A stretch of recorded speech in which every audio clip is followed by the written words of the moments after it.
Aujourd'hui, je vous propose de mener l'enquête sur l'un des chapitres les plus terribles et les plus effroyables de la Bible, la destruction de Sodome et Gomorrhe. D'après le texte de la Genèse, Dieu aurait décidé de châtier les habitants de ces villes de débauche en envoyant une pluie de feu et de soufre sur les deux cités. La destruction de Sodome et Gomorrhe est l'un des récits les plus édifiants de l'Ancien Testament. Mais ces deux villes ont-elles réellement existé? Et si tel est le cas, comment la science et l'archéologie expliquent-elles un destin aussi tragique? Pour répondre à ces questions, j'examinerai des restes de matière carbonisée trouvés sur la côte est de la mer Morte. J'étudierai des archives géologiques vieilles de plus de 50 000 ans. Cette couche correspond à un tremblement de terre? Puis j'essaierai de recréer une arme biblique de destruction massive. Ça pue! À la recherche de la vérité, je ne reculerai devant rien. Ça va être une grande aventure!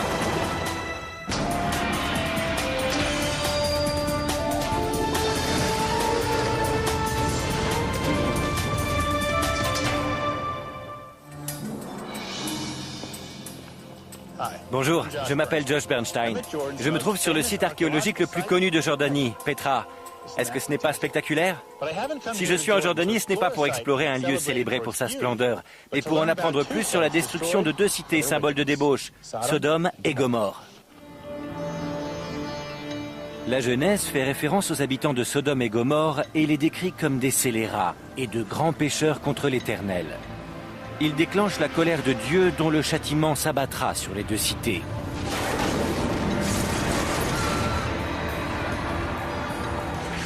Un seul homme parvient à réchapper à la destruction de Sodome et Gomorrhe. Il s'agit de Lot, le neveu du patriarche Abraham. Dieu permet à Lot, à sa femme et à ses enfants de fuir la ville à une condition. Ils ne doivent jamais regarder en arrière. Mais la femme de Lot désobéit à l'ordre du Tout-Puissant et elle est immédiatement changée en statue de sel. C'est un récit extraordinaire. Mais existe-t-il des preuves archéologiques qui pourraient corroborer cette histoire? Les villes de Sodome et Gomorrhe ont-elles réellement existé? C'est dans la Genèse, chapitre 10, verset 19, qu'on fait pour la première fois référence aux deux villes. Elles font partie des soi-disant 5 villes de la plaine. Adama, Séboïm, Zoar et enfin Sodome et Gomorrhe. De nombreux spécialistes s'accordent pour dire que les 5 villes se situeraient ici, dans la vallée du Jourdain, sur les côtes de l'une des étendues d'eau les plus connues au monde, la mer Morte. Au cours des millénaires, l'eau de la mer Morte s'est évaporée plus rapidement qu'elle n'est venue la remplir. Au bout du compte, la mer est devenue si salée qu'aucune forme de vie n'a réussi à s'y développer, d'où son nom. Mais à ma grande surprise, certains des habitants lui attribuent un surnom bien différent, Bouhayat Lut, ce qui en arabe signifie la mer de Lot. À 400 mètres à peine au-dessous du niveau de la mer, c'est l'endroit le plus bas de la Terre. C'est aussi l'endroit où, d'après de nombreux spécialistes, les villes de Sodome et Gomorrhe étaient bâties il y a bien longtemps. Certains pensent qu'elles se trouvaient sur la côte ouest, aujourd'hui l'État d'Israël. D'autres pensent qu'elles se situaient ici, sur la côte est, en Jordanie. Et un troisième groupe affirme que les villes auraient été englouties par les eaux mêmes de la mer Morte. Pour restreindre mes recherches, je contacte le chercheur jordanien Rami Khoury. Pendant des années, Rami a compilé les archives écrites de tous les sites archéologiques de Jordanie. Il me conduit à la réserve naturelle de Wadi Moujib pour que je puisse étudier un élément clé de l'histoire de Sodome et Gomorrhe, le témoignage palpable de la force de l'un des symboles les plus saisissants de la Bible, la femme de Lot. C'est un message. C'est un message moral qui est personnifié à travers des vestiges concrets. La voilà? Oui, c'est elle. Je peux m'approcher? Oui, allez-y. La femme de Lot, dominant la mer Morte, est en réalité une colonne de pierre incrustée de sel et sculptée par le vent et l'eau. Elle est impressionnante. Oui. D'une hauteur d'environ 6 mètres, c'est un symbole imposant.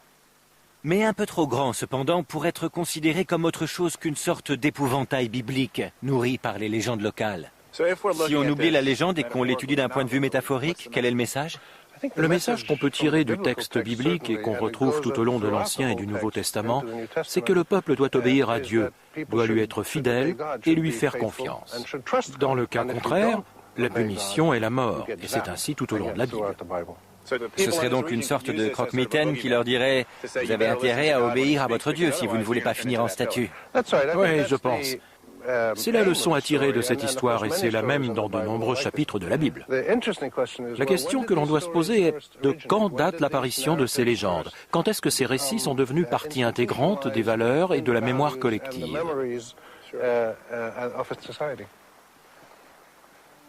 Rami m'explique que la Bible fut écrite quelques 1500 ans après les événements qui eurent lieu à Sodome et Gomorrhe. Il ajoute que les récits qui composent le livre de la Genèse ont d'abord été transmis par tradition orale durant des siècles avant d'être couchés sur papier. Ces histoires et ces récits sont basés sur des faits que l'on peut prouver dans la plupart des cas. Des faits géologiques, des faits géographiques, chronologiques et historiques.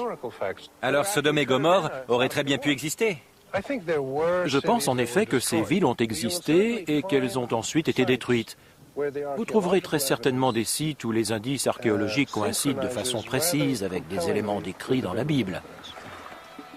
Beaucoup voient dans la Bible la parole de Dieu, une parole indiscutable.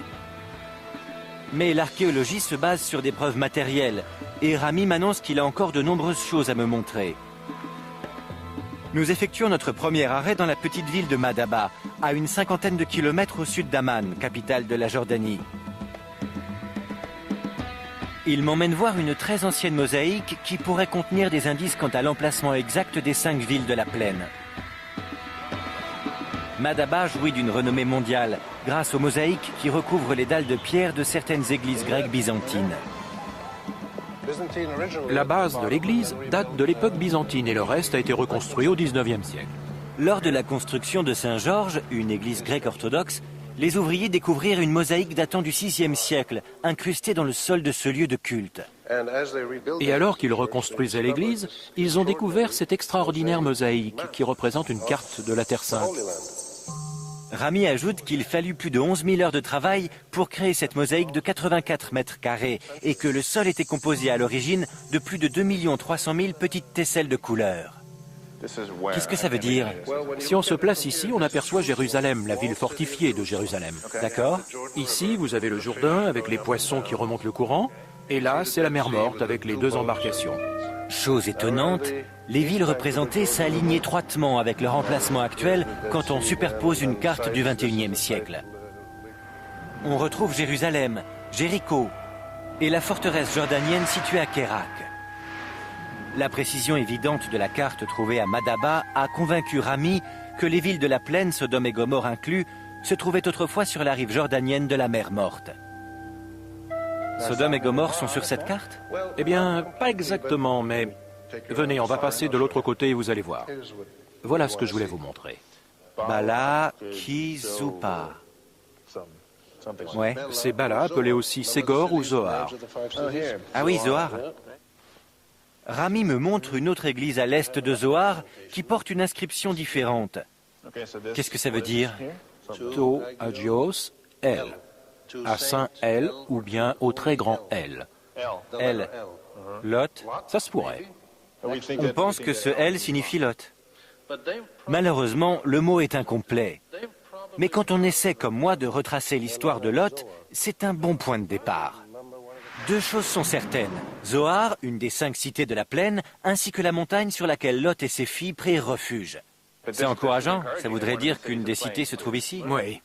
Donc si j'étais à la recherche de Sodome et Gomorrhe ou d'une ville de la plaine, il faudrait fouiller par ici, au sud de la mer Morte. Ça c'est cool. Parfait, c'est là que je vais. Je parcours le royaume de Jordanie à la recherche de Sodome et Gomorrhe, les villes jumelles qui, d'après la Bible, furent détruites par la main de Dieu, car jugées immorales. Dans le livre de la Genèse, Sodome et Gomorrhe sont identifiées comme 2 des 5 villes de la plaine. Aujourd'hui, grâce à une carte vieille de 1400 ans, j'ai trouvé l'emplacement de la 3e cité, Zohar. Toujours sur cette carte, à côté de Zohar, se trouve la reproduction d'un ancien monastère. Serait-il possible que cette église détienne des indices concernant ces villes tristement célèbres? Pour le découvrir, je pars au sud de Madaba et parcours 80 km à la rencontre d'un archéologue qui pense avoir trouvé les ruines de l'église représentée sur la carte. L'armée jordanienne a accepté de nous y emmener dans l'un de ses hélicoptères. D'accord. Ils sont en train de me mettre en place mon harnais. Oui, merci. Même en hélicoptère, il faut boucler sa ceinture. C'est bon? Pas de souci. Mon compagnon de voyage est un archéologue qui travaille au British Museum, Konstantinos Politis. En 1987, Konstantinos avait entrepris des fouilles en dehors des murs de Safi, l'ancienne ville de Zohar, selon lui. Ça n'a pas été de tout repos. Là-bas, dans la journée, la température peut dépasser les 55 degrés. Après 8 longues années de fouilles, il réussit à mettre à jour les ruines de l'ancienne église que nous allons visiter. La voici. On va arriver juste au-dessus. Elle se trouve à l'emplacement exact indiqué par la carte de Madaba, située sur une pente abrupte, face à la rive sud-est de la mer Morte.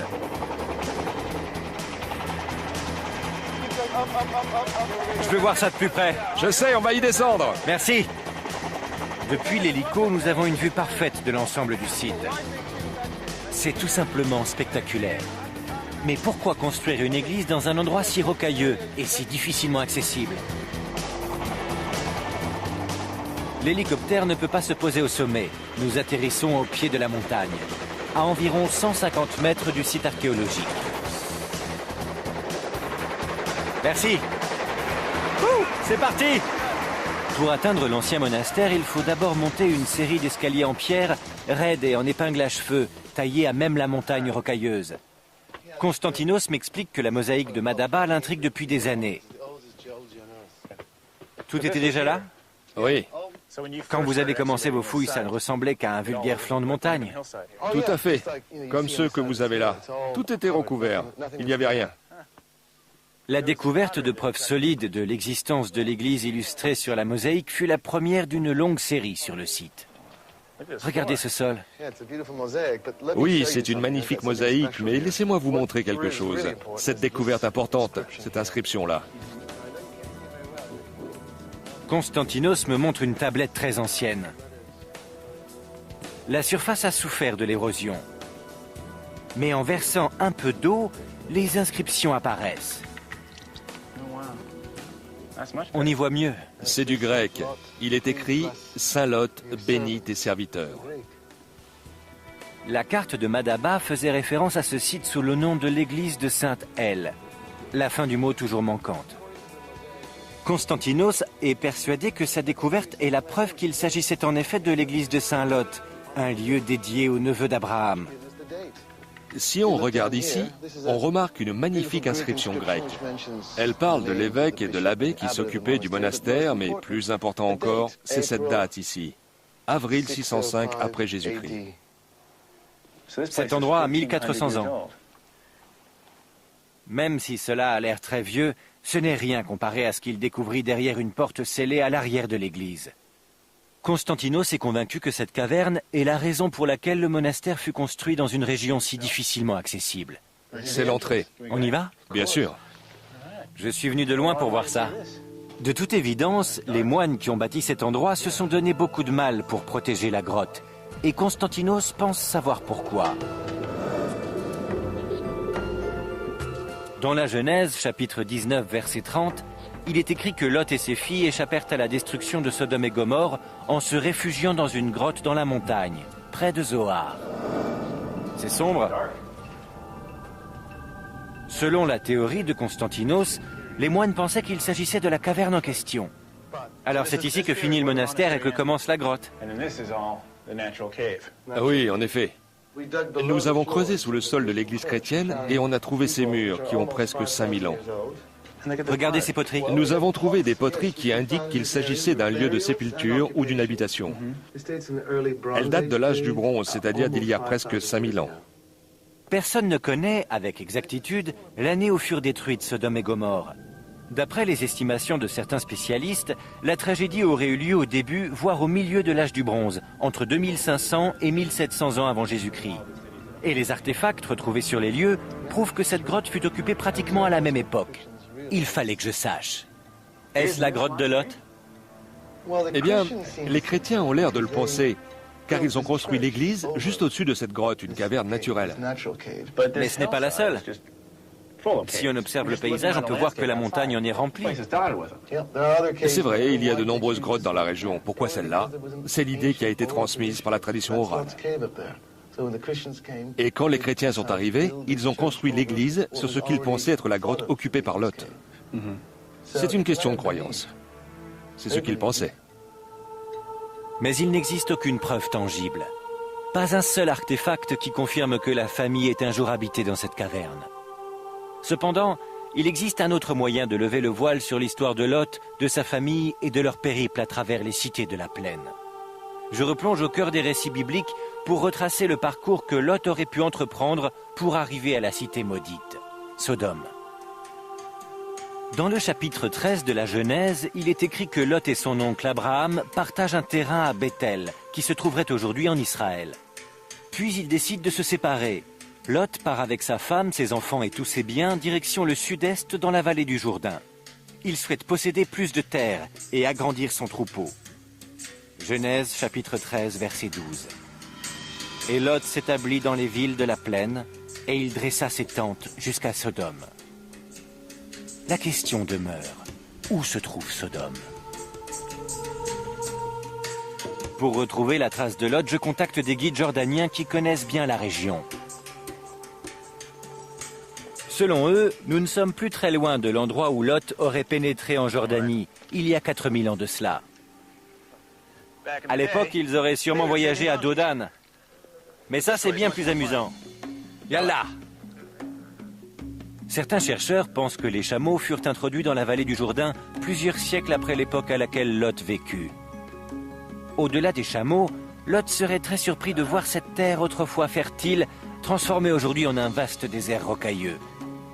D'après le livre de la Genèse, cette région était autrefois accueillante et luxuriante, tel le jardin du Seigneur. Malgré ce magnifique paysage qui l'entourait, Lot aurait tout de même souffert du choc des cultures. À l'âge du bronze ancien, les changements sont rapides et nombreux en Jordanie. Les premières villes font leur apparition. Le choc des cultures doit être immense pour ce nomade, un berger habitué à vivre sous la tente. Les guides m'annoncent que nous rejoindrons bientôt une tribu de Bédouins et planterons notre tente dans un lieu que beaucoup d'habitants de la région et nombre de chercheurs considèrent comme l'ancienne ville de Sodome. Monsieur Josh? Oui, c'est moi. Ravi de vous rencontrer. Bienvenue. Merci.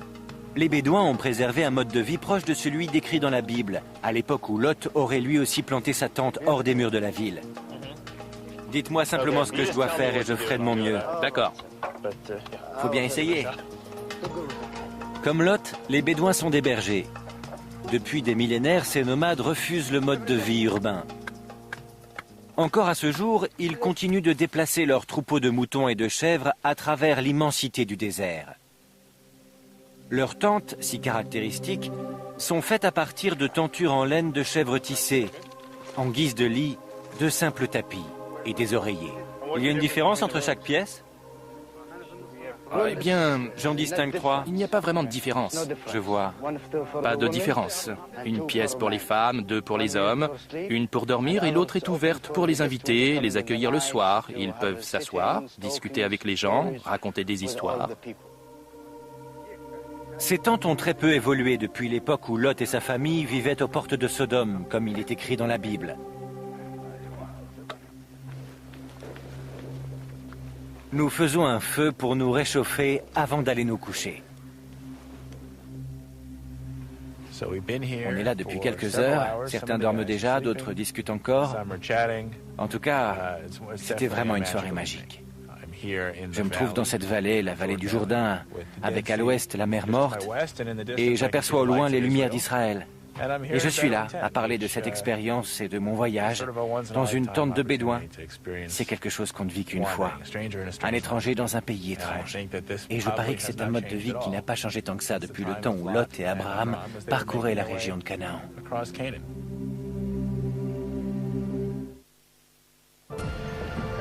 Je parcours la Jordanie à la recherche de preuves archéologiques qui pourraient faire la lumière sur l'un des chapitres les plus connus de la Bible.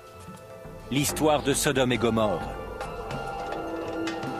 Dans les ruines d'un ancien monastère byzantin, j'ai visité une caverne que les premiers chrétiens considéraient comme le lieu où Lot et ses filles se réfugièrent après la destruction par Dieu des villes impies.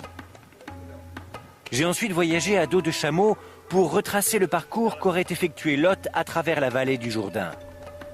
À présent, mon but est de trouver des preuves de l'existence de la ville qu'il a fini par fuir, Sodome. Merci. De nombreux experts et historiens pensent que l'endroit le plus probable est un désert de ruines du nom de Babet Dra. Pour le simple observateur, ce paysage ressemble à n'importe quel autre désert rocailleux. Mais pour le professeur Thomas Schaub, le chef de l'équipe archéologique, Babet Dra représente une ancienne forteresse construite au début de l'âge du bronze, ici, en Jordanie. On voit bien que la façade s'est écroulée, mais il faut imaginer une superstructure faite de briques de terre d'une hauteur d'environ 10 mètres. Il est difficile d'imaginer cela aujourd'hui, mais il y avait autrefois une cité de 4 hectares entourée de murs imposants d'environ 7 mètres d'épaisseur et hauts de plus de 10 mètres. Des dizaines de maisons de pierre s'entassaient à l'intérieur de cette forteresse. À son apogée, Babet Dra abritait et protégeait plus de 1000 habitants. C'était tout à fait impressionnant, mais il faut se servir de son imagination pour recréer cet environnement. Aujourd'hui, il ne reste que des ruines. En 4300 ans, la majeure partie du mur de pierre ainsi que des petites maisons s'est écroulée. Il est difficile de distinguer où la ville s'arrête et où commence le désert. C'est pas l'endroit idéal pour construire une ville. Il n'y a rien ici. Non, on pense qu'à l'époque, c'était une région bien plus luxuriante. On a réussi à établir les tendances climatiques d'alors et l'herbe devait s'étendre à perte de vue. Dans la Genèse, chapitre 10, verset 13, il est écrit « Lot leva les yeux et vit toute la plaine du Jourdain qui était entièrement arrosée, comme le jardin de l'Éternel. » Même si Babet Dra est censée se trouver à l'emplacement de l'ancienne Sodome, elle ne correspond pas au profil. Cette région est désertique et rocailleuse. Pourtant, les archéologues sont convaincus qu'un peuple tout entier pouvait vivre ici. Je veux découvrir pourquoi. Le professeur David McCreary est paléobotaniste. C'est un spécialiste des plantes. Il a découvert quantité de matière organique et de graines sur le site. Certaines sont vieilles de plus de 4500 ans, l'époque où Lot serait venu dans la vallée du Jourdain. Bienvenue dans mon bureau. C'est sympa. Pour déterminer la fertilité du site, David utilise un procédé très simple. C'est le principe de flottaison. Je l'aide en remuant l'eau contenue dans 2 bacs en plastique différents. Nous faisons un test sur un échantillon de terre que David a récolté plus tôt. Elle provient d'un ancien dispositif de cuisson trouvé ici, à Babet Dra. C'est la première fois que vous faites ça, hein? C'est la première fois que je remue de la terre. D'accord. En versant la terre couleur cendre dans l'eau, il est possible de séparer d'anciennes semences de la terre et de la poussière. La matière organique flotte à la surface. Elle est ensuite égouttée et examinée avec attention. Vous avez vu? Plutôt impressionnant. Oui, si vous le dites. Ce qu'on a ici est en grande partie du charbon de bois. Ce que l'on cherche, nous, ce sont des éléments aux formes géométriques. Ces éléments aux formes géométriques pourraient être des graines cuites. Mais elles sont difficiles à trouver. Ah, j'en ai une. Très bien. J'en ai trouvé une. David affirme qu'il s'agit d'une graine d'orge vieille de 4500 ans. C'est incroyablement fascinant. C'est fascinant, j'ai jamais été aussi content de trouver une graine d'orge de toute ma vie. Pendant ces années de recherche à Babet Dra, David a récolté et a pu identifier des milliers de graines similaires. En plus de l'orge, il a trouvé du blé, des graines de lin et des figues. Toutes ces variétés ont une chose en commun. Elles ne poussent que sur des terres suffisamment arrosées où l'irrigation est importante. Le blé en particulier pousse dans un sol irrigué. L'orge a également besoin de beaucoup d'eau. Une graine de lin, si elle fait plus de 4 mm, c'est un autre signe de terre suffisamment arrosé. Ça ne pouvait pas être dû à la pluie? Non. Pas dans cette région. Il faudrait que la saison des pluies soit régulière et abondante. Et dans cette région, les précipitations ne dépassaient pas les 17 mm3 par an. Le niveau de précipitation à l'âge du bronze n'était pas bien plus important qu'aujourd'hui. Pourtant, on pouvait trouver de l'eau en quantité. Des études montrent que le niveau de la mer Morte était plus haut de 120 mètres comparé au niveau actuel. On a également retrouvé les preuves de l'existence d'un lac et de plusieurs sources au pied de la forteresse de Bab ed-Dra. C'est grâce à cet apport d'eau régulier que les habitants de cette ville ont pu irriguer leurs récoltes. La Bible décrit cette région comme étant bien irriguée. Je suis à la recherche des villes de la plaine. Est-ce que cette région correspond au profil ? Bab ed-Dra est en tout cas la ville la mieux irriguée. C'était certainement la partie la plus fertile de toute cette région pendant l'âge du bronze. Et cette région offrait des ressources très avantageuses et très attrayantes. Les rochers et les restes de graines nous offrent de Bab ed-Dra l'image d'une ville prospère. Mais était-elle le genre de ville solidement enracinée et stable, capable d'attirer Lot en son sein? Une candidate possible dans l'identification de Sodome. Afin de mieux comprendre le peuple et les anciennes coutumes de Bab ed-Dra, Thomas Schaub m'emmène voir le cimetière de la ville, sorte d'archive nécrologique. Cette plaine, facilement identifiable avec son allure de passoire, est l'un des plus grands cimetières du Moyen-Orient. Regardez ces os et ces débris de poterie. C'est l'œuvre des pilleurs de tombes. On peut voir qu'il y a quantité de chambres souterraines. Essayons d'en trouver une. C'est ici que reposent depuis plus de 1200 ans des hommes ayant vécu à l'âge du bronze. Les fouilles archéologiques sont finies. J'ai donc la permission de Thomas d'aller explorer une des chambres moi-même. Si je suis pas revenu dans 5 minutes, envoyez les secours. J'envoie les secours, on prie. Cette tombe est vieille de 4000 ans. On est un peu à l'étroit. Ce qu'on pourrait appeler un igloo du désert. La tombe au plafond bombé n'est haute que d'1 mètre, d'une profondeur d'1,50 m. Comme toutes les autres tombes, celle-ci est vide. Mais quand Thomas et son équipe entreprirent les fouilles des sépultures dans les années 70 jusque dans les années 80, ils trouvèrent plus de 200 000 squelettes répartis dans plus de 20 000 tombes. Placés le long des murs de la tombe se trouvait toute une série de poteries, des offrandes déposées en l'honneur du défunt. Les objets trouvés dans ces sépultures furent méticuleusement archivés, extraits et mis en sûreté. C'est le jour de la lessive! Thomas a rapporté quelques objets funéraires trouvés dans les sépultures pour me les montrer. Toutes ces poteries ont plus de 4300 ans. Les poteries, les ressources agricoles, le nombre important de restes de squelettes, tous ces éléments tendent à démontrer que Bab ed-Dra était une communauté considérable et florissante dans la vallée du Jourdain, et cela durant des siècles. Une ville prospère, où les habitants n'habitaient pas dans des tentes, mais dans de véritables maisons, dont l'approvisionnement en nourriture était garanti. Une cité qui aurait très bien pu attirer Lot. Imaginons qu'on est à l'époque de Lot. S'il cherche un endroit où s'installer, et si on suppose que c'est une des villes de la plaine, c'est l'endroit idéal. Oui, en effet. Si Lot a voyagé pendant l'âge du bronze, il est sûrement venu ici. C'est la seule possibilité. Pour quelqu'un comme Lot, ou pour n'importe quel groupe de nomades à cette époque, ce serait le meilleur endroit où s'installer.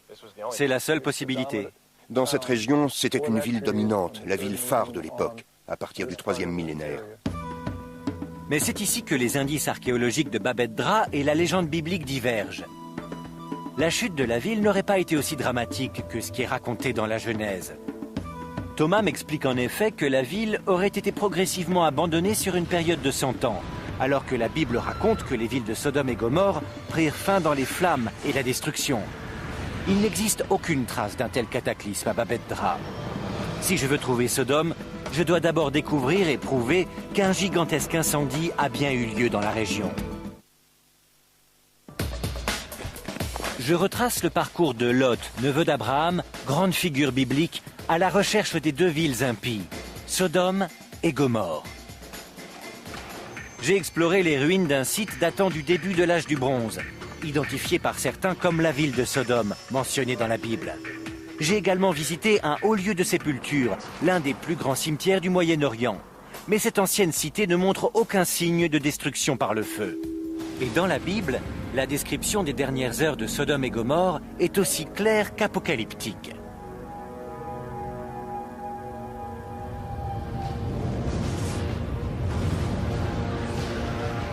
Genèse, chapitre 19.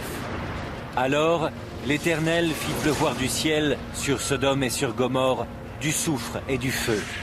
Il détruisit ces villes, toute la plaine et tous les habitants des villes et les plantes de la terre.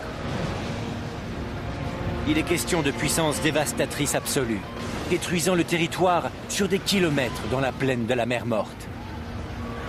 Aujourd'hui, beaucoup de spécialistes pensent qu'il ne s'agit en fait que de l'interprétation d'une catastrophe naturelle.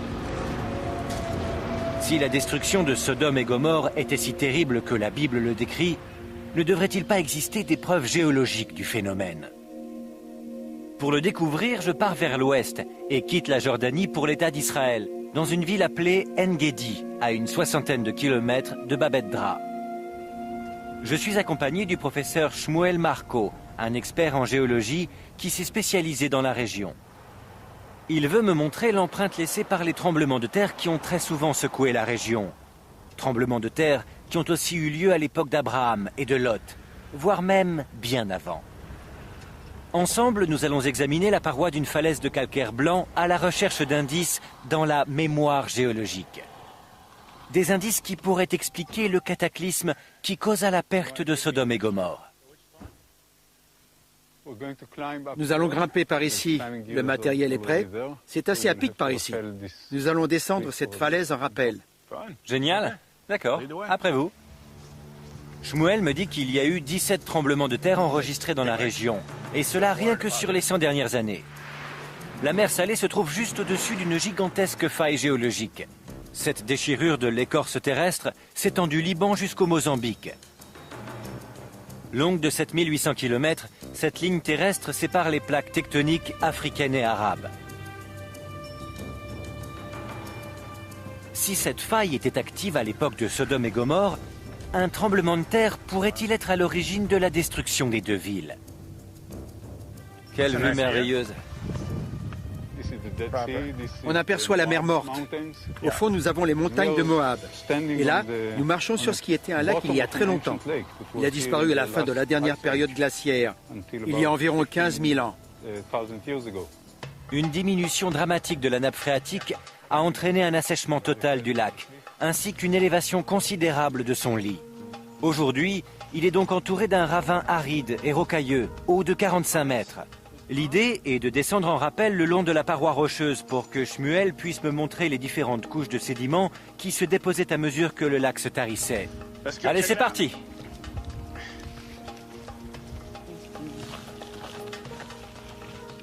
Le sol est friable et se désagrège sous nos pieds. Mais on voit nettement que la paroi du ravin est composée de milliers de petites couches superposées les unes aux autres. En effet, chaque strate a été formée par un dépôt sédimentaire de façon cyclique au fond de cet ancien lac. Qu'est-ce que ça représente, une ligne? Une couche déposée au fond du lac représente une saison. Les couches blanches représentent les saisons d'été, les couches marron les saisons d'hiver. Alors vous pouvez dater ces strates comme on date les anneaux des troncs d'arbres? Exactement. Les anneaux sont l'équivalent de ces lignes. La seule différence, c'est que les anneaux ne remontent jamais si loin dans le temps. Ici, certaines couches datent de plus de 50 000 ans. Vous ne trouverez ça nulle part ailleurs. C'est le fond géologique le plus vieux du monde. Ce véritable trésor vieux de 50 000 ans permet aux géologues de voir quand la région a été secouée par des tremblements de terre. Ce qu'on cherche, c'est ce type de couches, celles qui ont l'air moins nettes. Shmuel désigne une bande épaisse de sédiments qui a l'air différente des autres. Elle est plus grosse et plus fouillie. Les sédiments qui se sont accumulés jusque-là se trouvaient sous l'eau. Puis ensuite, il y a eu un tremblement de terre qui a remué cette couche de sédiments et tout a été mélangé de façon chaotique. Le tremblement de terre a perturbé la couche sédimentaire qui elle-même représentait plusieurs centaines d'années. D'après Shmuel, ce séisme aurait eu une magnitude de 6 sur l'échelle de Richter. Une puissance largement suffisante pour détruire une ville qui, comme Sodome ou Gomorrhe, était faite de pierres et de briques. Et d'après Shmuel, nous avons ici la preuve incontestable que c'est en effet ce qui s'est passé. Ça nous indique qu'il y a environ 4000 ans, un tremblement de terre a très probablement secoué la région. Il y a eu des séismes sur cette période de temps. Alors, dans le cas présent, les preuves géologiques confirment l'hypothèse selon laquelle Sodome et Gomorrhe ont été détruites. Absolument, oui, c'est plus que probable. C'est pas juste possible, c'est probable. C'est ce que je dirais.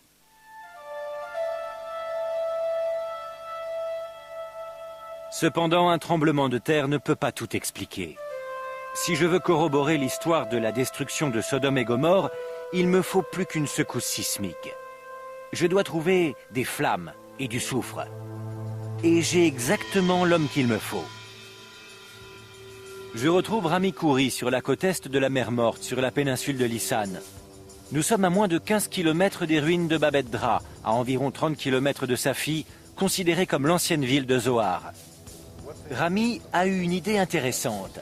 S'il a raison, cela nous permettra de faire le lien entre le texte de la Genèse et le sol que nous foulons, ici, sur la plaine de la mer Morte. Oui, tous les éléments décrits dans la Bible et dans l'histoire de Sodome et Gomorrhe, en ce qui concerne les ressources naturelles et géologiques, la nature du terrain, tout est encore là, ça n'a pas beaucoup changé. Rami sait qu'un des éléments à l'origine des phénomènes surnaturels décrits dans la Bible existe à l'état naturel, le soufre. À votre avis, c'est quoi?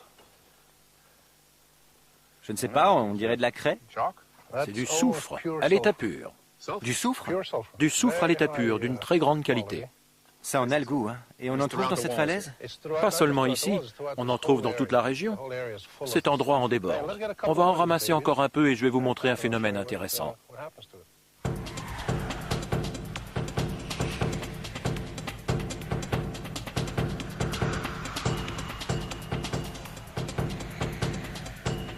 Regardez cette merveille.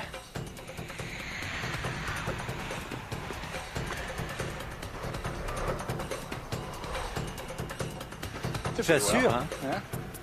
J'ignore ce que Rami projette de me montrer avec ce tas de soufre, mais il vaudrait mieux se dépêcher, la nuit commence à tomber. Prenez ça, je vais vous montrer. Vous savez ce qui se passe quand on met le feu à un tas de soufre? Eh bien, ça s'allume. Et ça s'enflamme. Oh, je vois ça. Oh la vache, ça pue.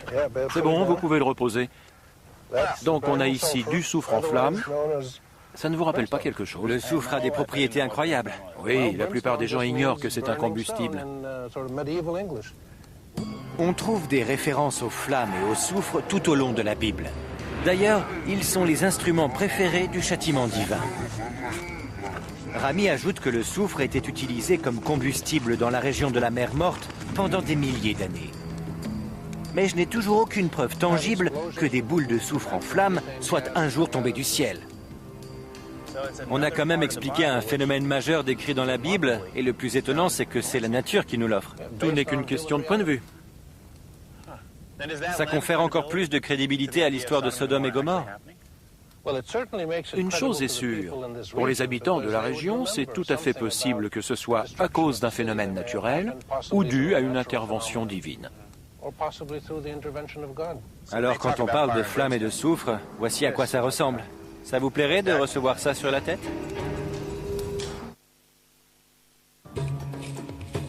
Sodome et Gomorrhe. Serait-il possible que l'histoire racontée dans la Bible soit vraie? En Israël et en Jordanie, j'ai observé les marques géologiques de tremblements de terre et j'ai vu de mes yeux du soufre en flammes. Oh la vache, ça pue! Mais les preuves archéologiques qui corroborent le récit de la destruction des deux cités sont bien plus difficiles à trouver. Aujourd'hui, pour la dernière étape de mon périple, je prends la route du sud vers un site archéologique appelé Numéra. Il s'agit d'une cité qui, à l'âge du bronze, était située dans la montagne et qui pourrait très bien être contemporaine d'Abraham et de Lot. Contrairement aux dernières ruines que j'ai visitées, celle de Babet Dra, cette ville a connu une fin dramatique et quasiment instantanée, autour de 2400 avant Jésus-Christ. Je retrouve l'archéologue Thomas Schaub pour en apprendre un peu plus sur le site qu'il a découvert en 1973 et pour voir s'il n'y a pas dans les indices archéologiques un élément qui pourrait relier Numéra aux villes de Sodome et Gomorrhe. Quand nous avons entamé les fouilles, nous avons découvert qu'il y avait ici une paroi et une magnifique tour. Mais ce n'est pas la seule chose que nous ayons trouvée. Je peux vous montrer l'endroit précis. Ici, directement sur le sol, nous avons découvert deux squelettes. L'un avec une pierre sur le crâne. De toute évidence, il a été tué dans l'effondrement de la tour. Des cadavres? Des corps, deux squelettes allongés presque l'un à côté de l'autre. Comme ça? C'est ça. Allongé, les pieds dans cette direction. Très certainement tués sur le coup quand la tour s'est effondrée sur eux. La tête écrasée. Par les pierres qui tombaient de la tour. Sur cette photo, on aperçoit les deux squelettes datant de l'âge du bronze, enfouis sous les décombres de la tour. Une pierre a fracassé le crâne d'un des hommes. Un terrible événement a dû se produire pour que les deux cadavres soient abandonnés sans sépulture. Thomas pense qu'un tremblement de terre est à l'origine de la chute de la tour il y a 4400 ans. Cette région est une zone tectonique encore très active. Nous avons enregistré 17 tremblements de terre rien que sur le siècle dernier. Et un séisme aurait pu causer tout ça? C'est possible. Nous n'en sommes pas sûrs à 100%. C'est une éventualité. Thomas m'emmène ensuite sur une autre partie du site. Pour de nombreuses personnes, elle établit un lien concret entre la Numéra antique et les annales bibliques de Sodome et Gomorrhe. Il me conduit à une crevasse où le paléobotaniste David McCreaney m'attend. David veut me montrer une incroyable série de couches sédimentaires qui retracent les dernières heures de Numéra. Il y a une chose qui est très claire. Nous avons ici deux couches qui présentent des restes de matière calcinée. La première couche, juste ici, dans laquelle on distingue des morceaux de charbon de bois, ce sont probablement les débris carbonisés des poutres en bois qui soutenaient la toiture. Cette couche a 20 à 30 cm d'épaisseur et en dessous, nous avons une couche qui présente les signes d'un incendie encore plus violent. C'est en tout cas comme ça que je l'interprète. Plus c'est blanc, plus c'est chaud? Exactement, d'où cette couleur crayeuse. Donc ce n'est pas dû à un petit incendie, mais à des flammes gigantesques qui ont tout brûlé. En tout cas, on les retrouve dans toutes les parties du site que nous avons fouillées jusque-là. Ce qui voudrait dire que la ville entière aurait été consumée par les flammes. En tout cas, il y a de très fortes chances pour que ça ait été le cas. La cité aurait entièrement brûlé, puis aurait été abandonnée. Il n'y a aucune trace d'occupation après la destruction de la ville. Si les auteurs de la Genèse connaissaient la tragédie de Numéra, le site aurait parfaitement pu servir d'inspiration au livre biblique. Nous aurions donc affaire à une cité datant de l'âge du bronze, littéralement réduite en cendres le long des côtes de la mer Morte et contemporaine de Lot. Si on prend en compte l'endroit où on se trouve, la mer Morte, les histoires décrites dans la Bible, le fait qu'il y avait autrefois une cité qui fut totalement réduite en cendres, est-ce qu'on peut établir un lien quelconque avec les villes de Sodome et Gomorrhe? Oui, ce n'est pas impossible. D'un point de vue archéologique, encore une fois, nous devons nous limiter aux preuves. Et nous pouvons seulement dire qu'il y a eu une terrible catastrophe, que le feu a réduit toute la ville en cendres. Et les indices suggèrent que la population n'est pas retournée vivre dans cet endroit par la suite. Les causes mêmes de cette destruction, pour les archéologues, restent encore très floues. Nous n'avons pas trouvé d'éléments qui permettraient de dire avec certitude si elle a été provoquée par l'homme ou par une catastrophe naturelle. Ce que l'on peut affirmer, c'est qu'il y a eu un gigantesque incendie, qu'il a détruit la ville et que la population n'est jamais revenue. Nous ne saurons peut-être jamais si les récits bibliques relatant la destruction de Sodome et Gomorrhe étaient oui ou non l'interprétation d'un phénomène naturel. Mais une chose est sûre, les villes de la plaine étaient souvent confrontées aux tremblements de terre. Cette région était également riche en matière organique combustible, à savoir le soufre. On ne doit pas écarter l'hypothèse selon laquelle cette ville carbonisée ait pu être l'une des villes impies. Si un jour les archéologues parviennent à démontrer avec certitude que Lot a bien habité dans la plaine de la mer Morte au début de l'âge du bronze, le mystère qui plane sur l'emplacement exact de Sodome et Gomorrhe pourra enfin être levé.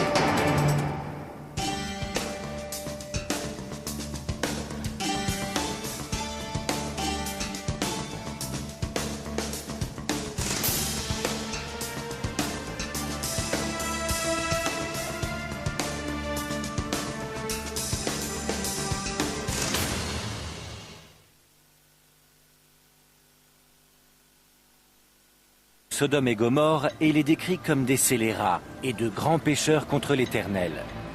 Ils déclenchent la colère de Dieu dont le châtiment s'abattra sur les deux cités.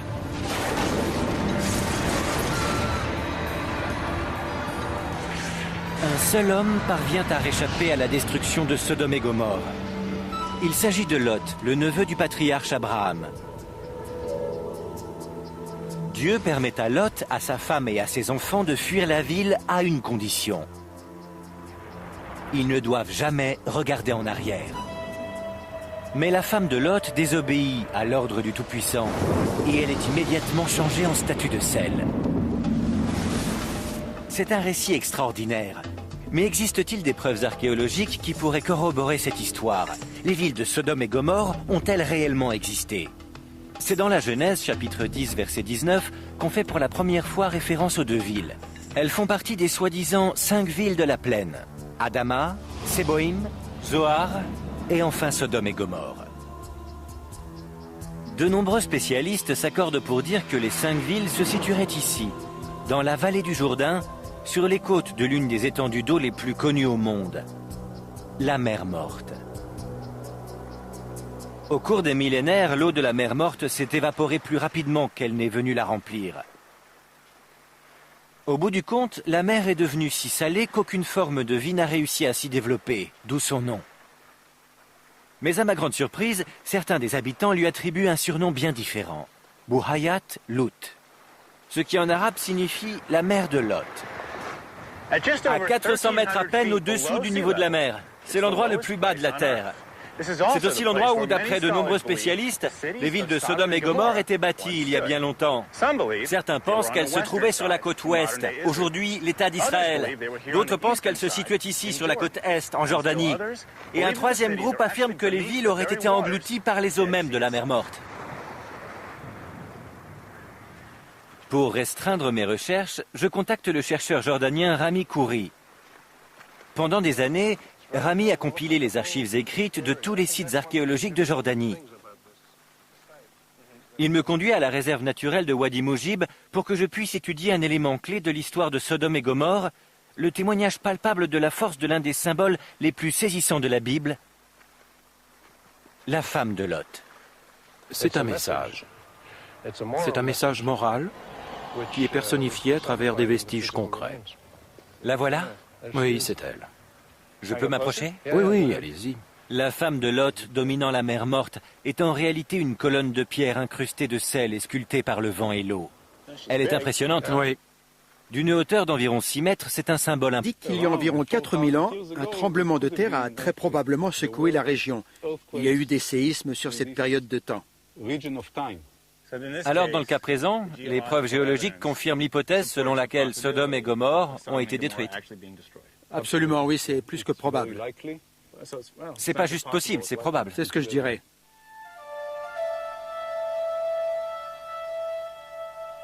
Cependant, un tremblement de terre ne peut pas tout expliquer. Si je veux corroborer l'histoire de la destruction de Sodome et Gomorrhe, il me faut plus qu'une secousse sismique. Je dois trouver des flammes et du soufre. Et j'ai exactement l'homme qu'il me faut. Je retrouve Rami Khoury sur la côte est de la mer Morte, sur la péninsule de Lissan. Nous sommes à moins de 15 km des ruines de Babet Dra, à environ 30 km de Safi, considérée comme l'ancienne ville de Zoar. Rami a eu une idée intéressante. S'il a raison, cela nous permettra de faire le lien entre le texte de la Genèse et le sol que nous foulons, ici, sur la plaine de la mer Morte. Oui, tous les éléments décrits dans la Bible et dans l'histoire de Sodome et Gomorrhe, en ce qui concerne les ressources naturelles et géologiques, la nature du terrain, tout est encore là, ça n'a pas beaucoup changé. Rami sait qu'un des éléments à l'origine des phénomènes surnaturels décrits dans la Bible existe à l'état naturel, le soufre. À votre avis, c'est quoi? Je ne sais pas, on dirait de la craie. C'est du soufre, à l'état pur. Du soufre? Du soufre à l'état pur, d'une très grande qualité. Ça en a le goût, hein. Et on en trouve dans cette falaise? Pas seulement ici, on en trouve dans toute la région. Cet endroit en déborde. On va en ramasser encore un peu et je vais vous montrer un phénomène intéressant.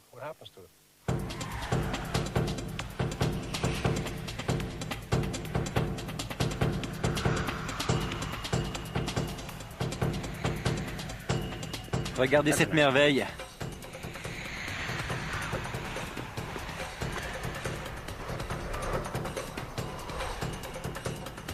J'assure, hein.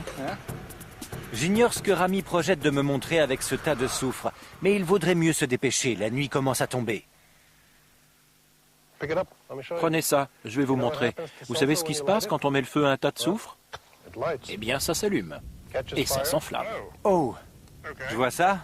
Oh la vache, ça pue. C'est bon, vous pouvez le reposer. Donc on a ici du soufre en flamme. Ça ne vous rappelle pas quelque chose? Le soufre a des propriétés incroyables. Oui, la plupart des gens ignorent que c'est un combustible. On trouve des références aux flammes et au soufre tout au long de la Bible. D'ailleurs, ils sont les instruments préférés du châtiment divin. Rami ajoute que le soufre était utilisé comme combustible dans la région de la mer Morte pendant des milliers d'années. Mais je n'ai toujours aucune preuve tangible dont l'approvisionnement en nourriture était garanti. Une cité qui aurait très bien pu attirer Lot. Imaginons qu'on est à l'époque de Lot. S'il cherche un endroit où s'installer, et si on suppose que c'est une des villes de la plaine, c'est l'endroit idéal. Oui, en effet. Si Lot a voyagé pendant l'âge du bronze, il est sûrement venu ici. C'est la seule possibilité. Pour quelqu'un comme Lot ou pour n'importe quel groupe de nomades à cette époque, ce serait le meilleur endroit où s'installer. C'est la seule possibilité. Dans cette région, c'était une ville dominante, la ville phare de l'époque, à partir du 3e millénaire. Mais c'est ici que les indices archéologiques de Babet-Dra et la légende biblique divergent. La chute de la ville n'aurait pas été aussi dramatique que ce qui est raconté dans la Genèse. Thomas m'explique en effet que la ville aurait été progressivement abandonnée sur une période de 100 ans, alors que la Bible raconte que les villes de Sodome et Gomorrhe prirent fin dans les flammes et la destruction. Il n'existe aucune trace d'un tel cataclysme à Babet-Dra. Si je veux trouver Sodome, je dois d'abord découvrir et prouver qu'un gigantesque incendie a bien eu lieu dans la région. Je retrace le parcours de Lot, neveu d'Abraham, grande figure biblique, à la recherche des deux villes impies, Sodome et Gomorrhe. J'ai exploré les ruines d'un site datant du début de l'âge du bronze, identifié par certains comme la ville de Sodome, mentionnée dans la Bible. J'ai également visité un haut lieu de sépulture, l'un des plus grands cimetières du Moyen-Orient. Mais cette ancienne cité ne montre aucun signe de destruction par le feu. Et dans la Bible, la description des dernières heures de Sodome et Gomorrhe est aussi claire qu'apocalyptique.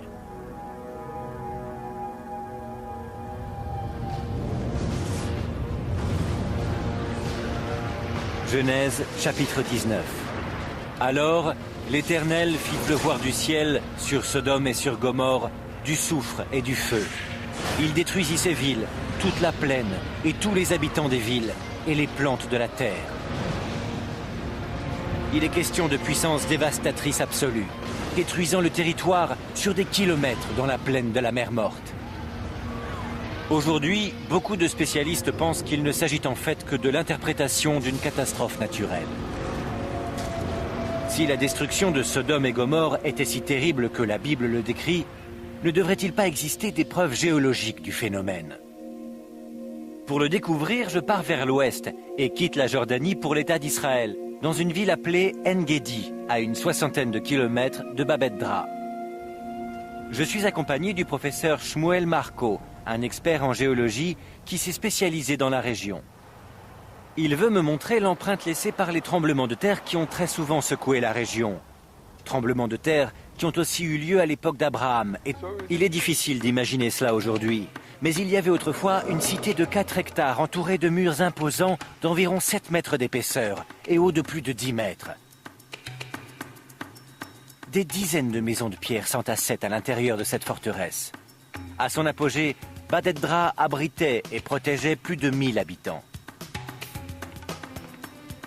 C'était tout à fait impressionnant.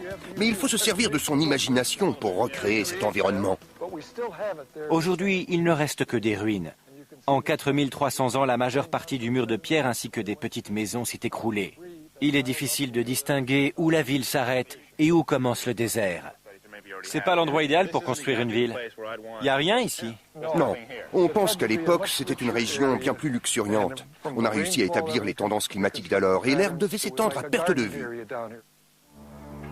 Dans la Genèse, chapitre 10, verset 13, il est écrit « Lot leva les yeux et vit toute la plaine du Jourdain qui était entièrement arrosée, comme le jardin de l'Éternel. » Même si Babet-Dra est censée se trouver à l'emplacement de l'ancienne Sodome, elle ne correspond pas au profil.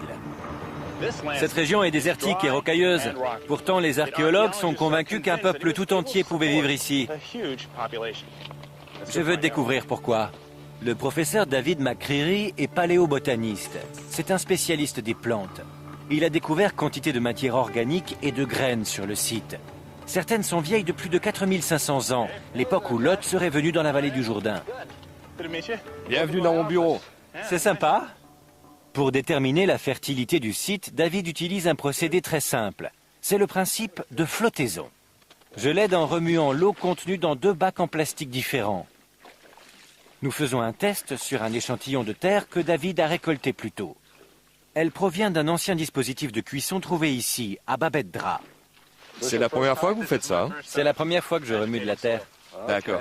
En versant la terre couleur cendre dans l'eau, il est possible de séparer d'anciennes semences de la terre et de la poussière. La matière organique flotte à la surface.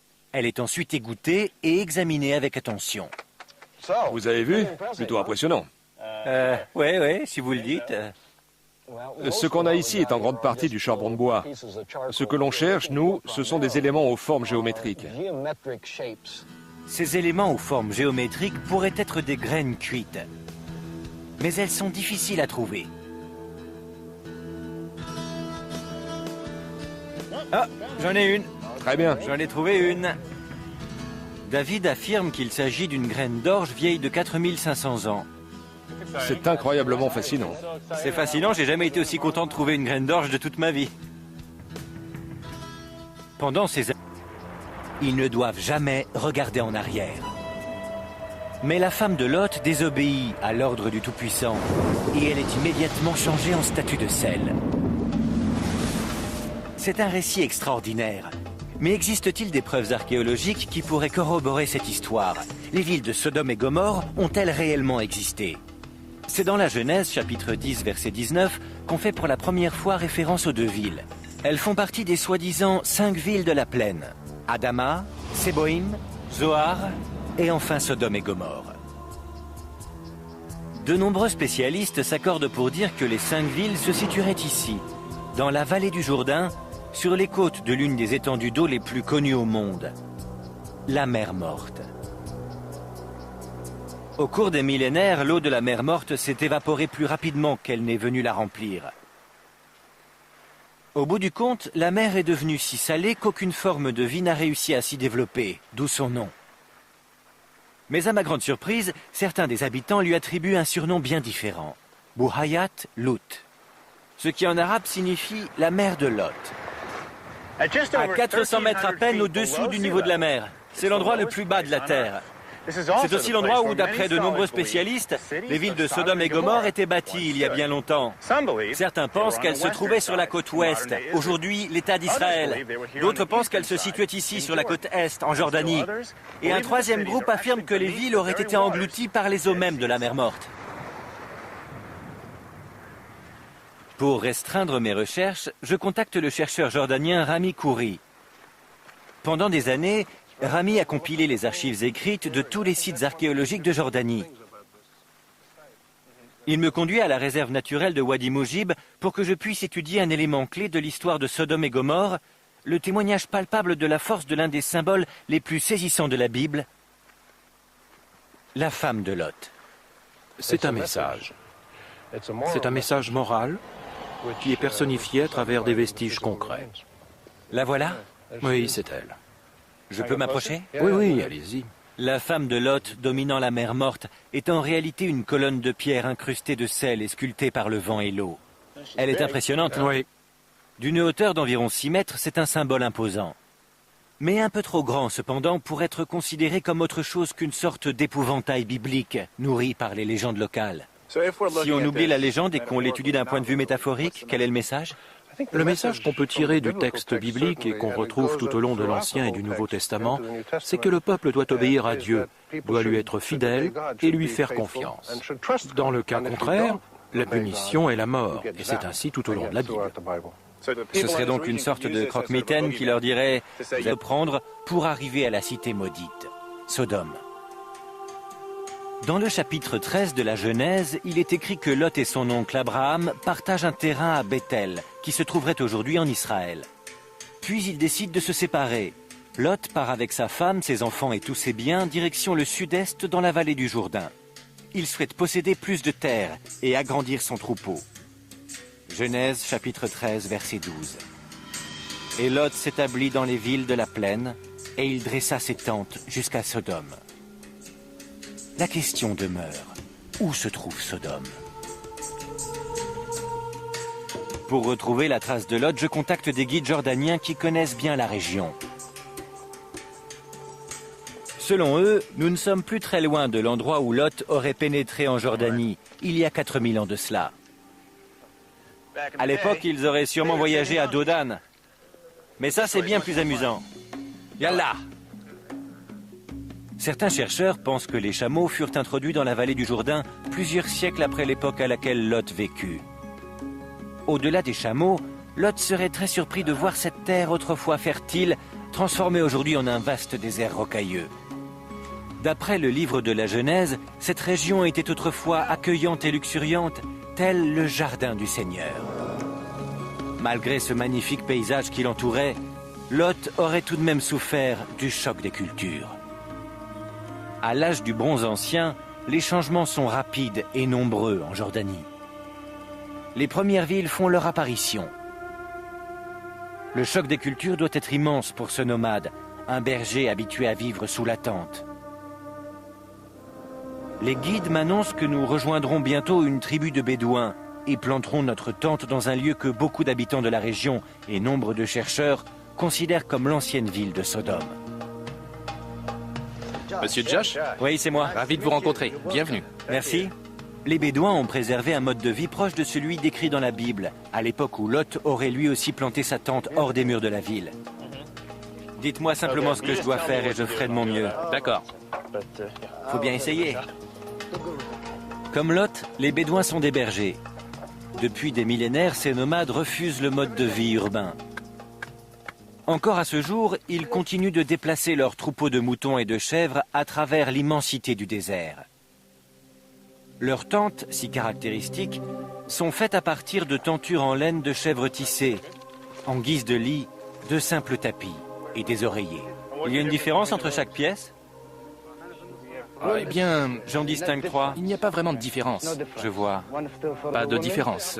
Une pièce pour les femmes, 2 pour les hommes, une pour dormir et l'autre est ouverte pour les invités, les accueillir le soir. Manquante.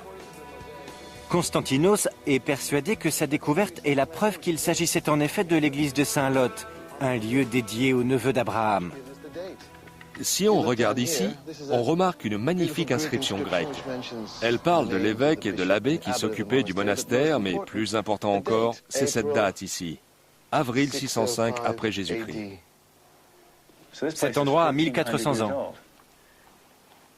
Même si cela a l'air très vieux, ce n'est rien comparé à ce qu'il découvrit derrière une porte scellée à l'arrière de l'église. Constantinos est convaincu que cette caverne est la raison pour laquelle le monastère fut construit dans une région si difficilement accessible. C'est l'entrée. On y va? Bien sûr. Je suis venu de loin pour voir ça. De toute évidence, les moines qui ont bâti cet endroit se sont donné beaucoup de mal pour protéger la grotte. Et Constantinos pense savoir pourquoi. Dans la Genèse, chapitre 19, verset 30, il est écrit que Lot et ses filles échappèrent à la destruction de Sodome et Gomorrhe en se réfugiant dans une grotte dans la montagne, près de Zoar. C'est sombre. Selon la théorie de Constantinos, les moines pensaient qu'il s'agissait de la caverne en question. Alors c'est ici que finit le monastère et que commence la grotte. Ah oui, en effet. Nous avons creusé sous le sol de l'église chrétienne et on a trouvé ces murs qui ont presque 5000 ans. Regardez ces poteries. Nous avons trouvé des poteries qui indiquent qu'il s'agissait d'un lieu de sépulture ou d'une habitation. Elles datent de l'âge du bronze, c'est-à-dire d'il y a presque 5000 ans. Personne ne connaît, avec exactitude, l'année où furent détruites Sodome et Gomorrhe. D'après les estimations de certains spécialistes, la tragédie aurait eu lieu au début, voire au milieu de l'âge du bronze, entre 2500 et 1700 ans avant Jésus-Christ. Et les artefacts retrouvés sur les lieux prouvent que cette grotte fut occupée pratiquement à la même époque. Il fallait que je sache. Est-ce la grotte de Lot? Eh bien, les chrétiens ont l'air de le penser, car ils ont construit l'église juste au-dessus de cette grotte, une caverne naturelle. Mais ce n'est pas la seule. Si on observe le paysage, on peut voir que la montagne en est remplie. C'est vrai, il y a de nombreuses grottes dans la région. Pourquoi celle-là? C'est l'idée qui a été transmise par la tradition orale. Et quand les chrétiens sont arrivés, ils ont construit l'église sur ce qu'ils pensaient être la grotte occupée par Lot. C'est une question de croyance. C'est ce qu'ils pensaient. Mais il n'existe aucune preuve tangible. Pas un seul artefact qui confirme que la famille ait un jour habité dans cette caverne. Cependant, il existe un autre moyen de lever le voile sur l'histoire de Lot, de sa famille et de leur périple à travers les cités de la plaine. Je replonge au cœur des récits bibliques pour retracer le parcours que Lot aurait pu entreprendre pour arriver à la cité maudite, Sodome. Mais on voit nettement que la paroi du ravin est composée de milliers de petites couches superposées les unes aux autres. En effet, chaque strate a été formée par un dépôt sédimentaire de façon cyclique au fond de cet ancien lac. Qu'est-ce que ça représente, une ligne? Une couche déposée au fond du lac représente une saison. Les couches blanches représentent les saisons d'été, les couches marron les saisons d'hiver. Alors vous pouvez dater ces strates comme on date les anneaux des troncs d'arbres? Exactement. Les anneaux sont l'équivalent de ces lignes. La seule différence, c'est que les anneaux ne remontent jamais si loin dans le temps. Ici, certaines couches datent de plus de 50 000 ans. Vous ne trouverez ça nulle part ailleurs. C'est le fond géologique le plus vieux du monde. Ce véritable trésor vieux de 50 000 ans permet aux géologues de voir quand la région a été secouée par des tremblements de terre. Ce qu'on cherche, c'est ce type de couches, celles qui ont l'air moins nettes. Shmuel désigne une bande épaisse de sédiments qui a l'air différente des autres. Elle est plus grosse et plus fouillie. Les sédiments qui se sont accumulés jusque-là se trouvaient sous l'eau. Puis ensuite, il y a eu un tremblement de terre qui a remué cette couche de sédiments et tout a été mélangé de façon chaotique. Le tremblement de terre a perturbé la couche sédimentaire qui elle-même représentait plusieurs centaines d'années. D'après Shmuel, ce séisme aurait eu une magnitude de 6 sur l'échelle de Richter. Une puissance largement suffisante pour détruire une ville qui, comme Sodome ou Gomorrhe, était faite de pierres et de briques. Et d'après Shmuel, nous avons ici la preuve incontestable que c'est en effet ce qui s'est passé. Ça nous indique qu'il y a environ 4000 ans, un tremblement de terre a très probablement secoué la région. Il y a eu des séismes sur cette période de temps. Alors, dans le cas présent, les preuves géologiques confirment l'hypothèse selon laquelle Sodome et Gomorrhe ont été détruites. Absolument, oui, c'est plus que probable. C'est pas juste possible, c'est probable. C'est ce que je dirais.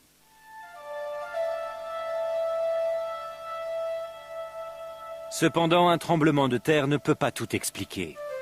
Si je veux corroborer l'histoire de la destruction de Sodome et Gomorrhe, il me faut plus qu'une secousse sismique. Je dois trouver des flammes et du soufre. Et j'ai exactement l'homme qu'il me faut. Je retrouve Rami Khoury sur la côte est de la mer Morte, sur la péninsule de Lissan. Nous sommes à moins de 15 km des ruines de Babet Dra, à environ 30 km de Safi, considérée comme l'ancienne ville de Zoar. Rami a eu une idée intéressante. S'il a raison, cela nous permettra de faire le lien entre le texte de la Genèse et le sol que nous foulons, ici, sur la plaine de la mer Morte. Oui, tous les éléments décrits dans la Bible et dans l'histoire de Sodome et Gomorrhe en ce qui concerne les... Lot et ses filles prirent refuge. C'est encourageant. Ça voudrait dire qu'une des cités se trouve ici. Oui. Donc si j'étais à la recherche de Sodome et Gomorrhe ou d'une ville de la plaine, il faudrait fouiller par ici, au sud de la mer Morte. Ça c'est cool. Parfait, c'est là que je vais. Je parcours le royaume de Jordanie à la recherche de Sodome et Gomorrhe, les villes jumelles qui, d'après la Bible, furent détruites par la main de Dieu, car jugées immorales. Dans le livre de la Genèse, Sodome et Gomorrhe sont identifiées comme 2 des 5 villes de la plaine.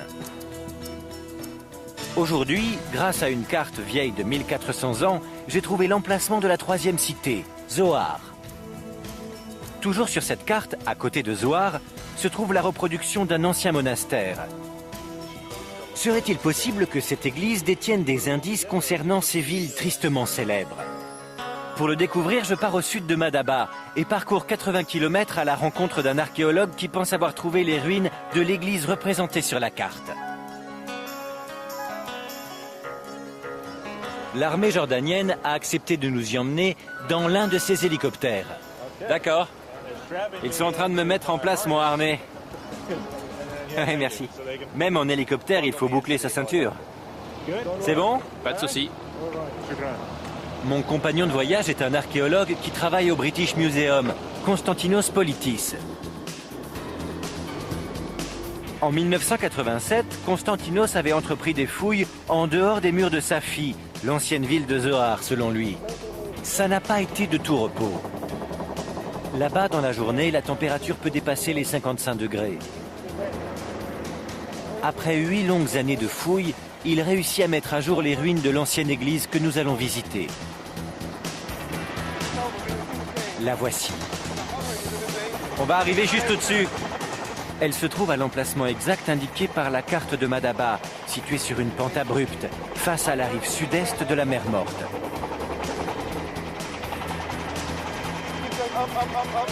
Je veux voir ça de plus près. Je sais, on va y descendre. Merci. Depuis l'hélico, nous avons une vue parfaite de l'ensemble du site. C'est tout simplement spectaculaire. Mais pourquoi construire une église dans un endroit si rocailleux et si difficilement accessible? L'hélicoptère ne peut pas se poser au sommet.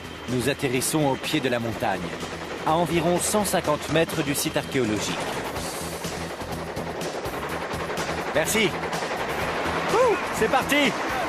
Pour atteindre l'ancien monastère, il faut d'abord monter une série d'escaliers en pierre, raides et en épingle à cheveux, taillés à même la montagne rocailleuse.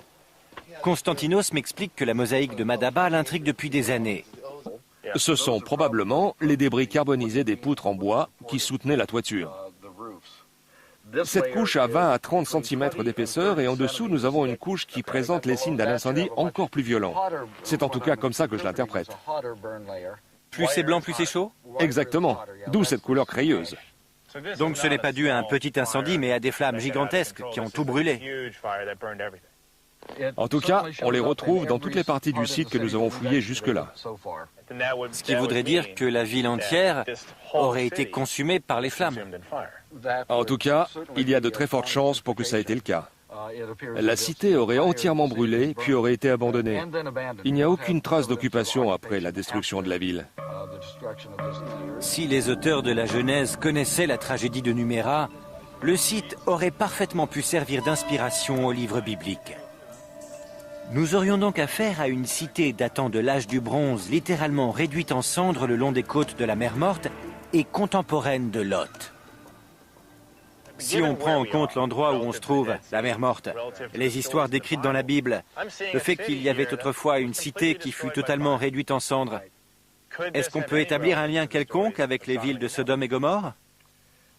Oui, ce n'est pas impossible. D'un point de vue archéologique, encore une fois, nous devons nous limiter aux preuves.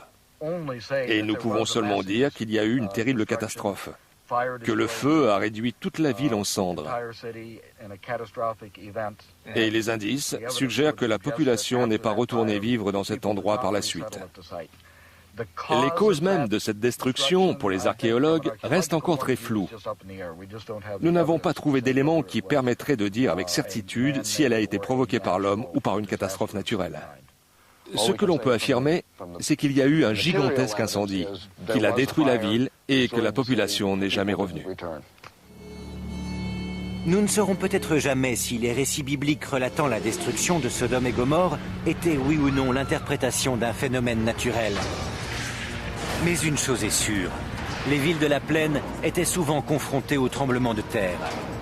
Cette région était également riche en matière organique combustible, à savoir le soufre. On ne doit pas écarter l'hypothèse selon laquelle cette ville carbonisée ait pu être l'une des villes impies. Si un jour les archéologues parviennent à démontrer avec certitude que Lot a bien habité dans la plaine de la mer Morte au début de l'âge du bronze, le mystère qui plane sur l'emplacement exact de Sodome et Gomorrhe pourra enfin être levé.